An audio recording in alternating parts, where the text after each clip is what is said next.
ይህ ልጅ በአንድ ወቅት ማንም ሰው አያውቀውም ነበር።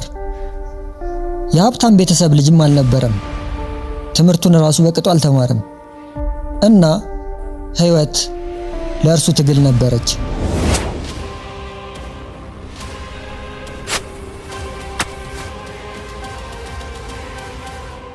አንድ ቀን ግን ስልኩን በእጁ ይዞ ያለ ትንሽ ነገር ብልጭ አለችለት። በዛች ስልክ ውስጥ የሥራን ሐሳብ አገኘ። ቲክቶክ ማንኛውም ሰው በነፃ መድረክ የሚያገኝበት የዘመናችን ትልቁ ሚዲያ። እርሱ ላይ አንድ ሁለት እያለ የራሱን ሳቅ የሚጭሩ ቀልዶች መልቀቅ ጀመረ። የመጀመሪያዎቹ ቪዲዮዎች እይታቸው ዝቅተኛ ነበሩ። ነገር ግን እርሱ ቀልዶቹን መልቀቅ አላቆመም። ከዛም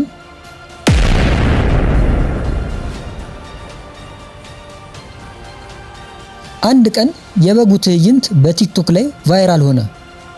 ሰዎች ወደዱት፣ በጣም ወደዱት። ለምን መሰላችሁ? ምክንያቱም ያ እውነተኛ ገጠመኝ ነበር፣ አስቂኝም ነበር። እናም ደግሞ በሰዎች ዘንድ ከልብ የመነጨ ሳቅን ፈጠረ። ብዙም ሳይቆይ ሚሊዮኖች ወደ እርሱ መጡ። ሚሊዮኖች የቀደመ ስራዎቹን በደንብ አዩለት። አንድ ማንም የማያውቀው አፍላ ወጣት ልጅ በሚሊዮኖች ታወቀ። ታኩር ዛሬ ከገንዘብ በላይ ነገር አለው። ተጽዕኖ መፍጠር የሚችል ሰው ሆነ።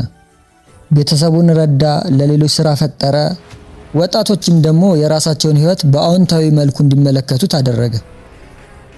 ታኩር ከአንዲት መንደር ተነስቶ ወደ ትልቁ ስኬት መንደርደር ጀመረ። እና ምን መሰላችሁ?